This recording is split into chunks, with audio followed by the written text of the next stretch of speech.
का दौर है, मगर मैं एक बात पूछना चाहता हूं, इतनी दुखद घटना हो गई पर ये वर्ड हमें सुनाई नहीं पड़े, horrific act, crime against humanity. ये जानते हैं कब के हैं? ये राहुल गांधी जी के ट्वीट हैं नवंबर 2023 गाजा में होने वाले हमलों के ऊपर, हमास के हमले के बाद होने वाले पे। 9 दिसंबर 2023 को हमास के हमले के बाद फिलिस्तीन के समर्थन में CWC का रिजोल्यूशन है।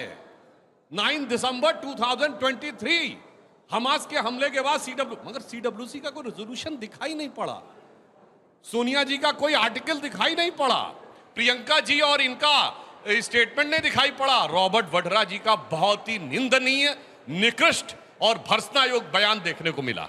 यह दर्शाता है कि हकीकत कैसी हो, राष्ट्रीय सुरक्षा के संवेदनशील मुद्दे पर कैसी राजनीति की जा रही। मैं याद दिलाना चाहता हूं, यह आज की बात नहीं है। जाकिर मूसा ने ओपनली कहा था यह कोई कश्मीरियत की लड़ाई नहीं है, यह इस्लामी खलीफत की लड़ाई है। बहुत साफ साफ आप जाके चेक कर लीजिएगा। वो दौर था जब कहते थे कश्मीरियत की लड़ाई और ISIS के झंडे क्यों दिखते थे, आज नहीं दिखते। पाकिस्तान के झंडे क्यों दिखते थे। परंतु मैं यह बात कहना चाहता हूं कि इस गंभीर स्थिति के बाद जो हुआ है उसके लिए जैसा फन रिजॉल्व इस देश में चाहिए, जिन देशों ने आतंकवाद पे मजबूती से विजय प्राप्त की है वहां पॉलिटिकल लाइन नहीं रही है। अगर रिपब्लिकन पार्टी के जॉर्ज बुश ने कहा कि ओसामा बिन लादेन को मारना है तो डेमोक्रेटिक पार्टी के बराक हुसैन ओबामा के कार्यकाल में ओसामा मारा गया। मगर हमारे यहां अभी देख रहे थे अखिलेश यादव जी क्या बोल रहे हैं, सुरक्षा चूक बोल रहे हैं, ये नहीं बोल पा रहे हैं। कितनी दुख की बात है कि ये कहा गया कलमा पढ़ो और उसमें तो ईसाई भी मारा गया। कोई नहीं बोल रहा है कि हमारे पवित्र कलमा का अपमान किया गया इसके द्वारा।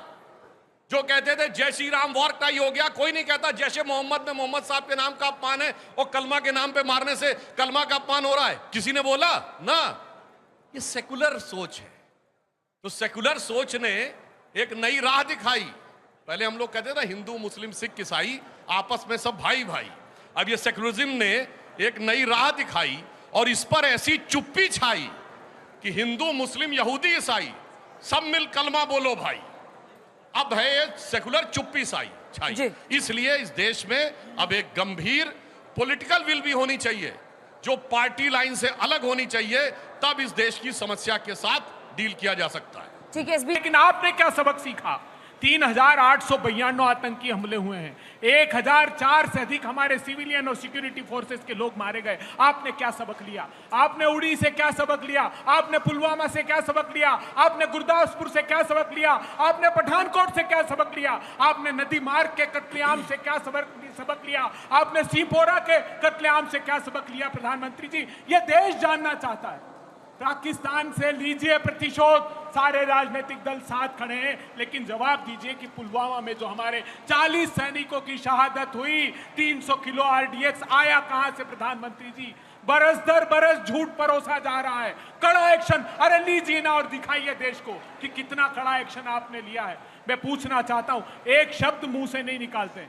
आज जितने आतंकवादियों के पास वेपन पकड़ा रहे हैं, कहां के वेपन है वो? पूछिए तो सही एक बार। एडवांस टेक्नोलॉजी के सिर पर कैमरे लगे हुए, वो रेडियो फ्रीक्वेंसी वाले मोबाइल लेकर घूम रहे हैं, वो स्नाइपर राइफल कहां की बनी हुई है? प्रधानमंत्री जी, सारे चीन के बने हुए हैं। एक बार साहस जुटाइए और कहिए चीन की तरफ भी कि चीन भी इस आतंकवाद में, जो पाकिस्तान की सरपरस्ती का आतंकवाद है, उसमें साथ दे रहा है। कहते हैं POK वापस लेंगे। अरे वो चाइना वहां पर इकोनॉमिक कॉरिडोर बना रहा है। एक बार कहिए 1995 का रिजोल्यूशन था, ऑल पार्टी रिजोल्यूशन था, सारे दलों ने कहा कि हम अपनी भूमि वापस लेंगे।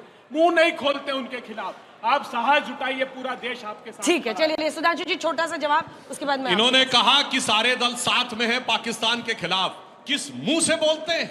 पाकिस्तान भारत के खिलाफ जो डोजियर देता है उसमें आपके नेताओं के स्टेटमेंट कोट करता है, राहुल गांधी जी के। शर्म आनी चाहिए। और आज कह रहे हैं कि हम हैं पाकिस्तान के खिलाफ, जाकर कार्रवाई करिए। महोदय, आप कह रहे हैं कि अंदर कैसे घुस आए, जब देश के ऊपर बिल्कुल सरकार ने स्वीकार किया है इस बात को कि सिक्योरिटी लैप्स हुआ है ऑल पार्टी मीटिंग में, मगर हमने कभी इस ढंग के मौकों पे देश का सबसे बड़ा सिक्योरिटी लैप्स क्या था?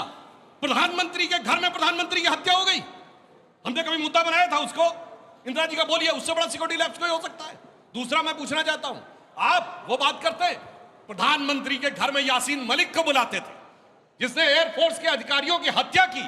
गजब था साहब। आज आप आकर किस ढंग से आप लोग बात करने लगते हैं, ये अपने आप में बहुत गंभीर बात लगती है। और आपने देखा भी क्या बोल रहे थे पाकिस्तान के डिफेंस मिनिस्टर, तो खामखा में अल्लाह ताला का नाम ले रहे हैं, अल्लाह के फजलो करम से हो जाएगा।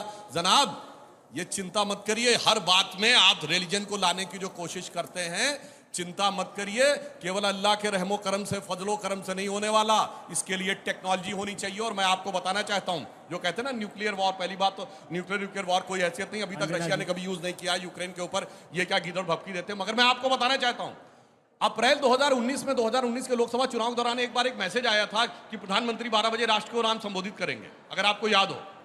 पर आपको शायद नहीं याद होगा संबोधित क्या किया था। उन्होंने संबोधित यह किया था कि भारत ने लोअर अर्थ ऑर्बिट में मूव करते हुए किसी भी ऑब्जेक्ट को सटीकता से डिस्ट्रॉय करने की कैपेसिटी हासिल कर ली है, और यह कैपेसिटी हासिल करने वाले हम चौथे देश हैं। तो समझिए, अगर वो कोई भी मिसाइल भेजेंगे, हमारे पास उसकी काट है, हमने जो उधर भेजा उसकी उनके पास काट नहीं है। इसलिए दिमाग का कर्म यूज करना चाहिए। और मैं अंत में एक विषय, साहब आप लोग जो बिल्कुल कहते थे, मैं सिर्फ सिंपल सी एक बात कह रहा हूं, एक स्वर में क्यों नहीं बोलते आतंकवाद के खिलाफ। आप देख रहे हैं इन लोगों की भाषा और इन लोगों की शैली किस ढंग की है। अगर हमने क्या किया अभी बताते, बाकी देशों ने समर्थन किया अलग बात है, अरब और ईरान ने समर्थन किया है, भारत का समर्थन अरब और ईरान ने किया है। अब इससे ज्यादा हम डिप्लोमेटिक आइसोलेशन में पाकिस्तान को क्या डाल सकते हैं।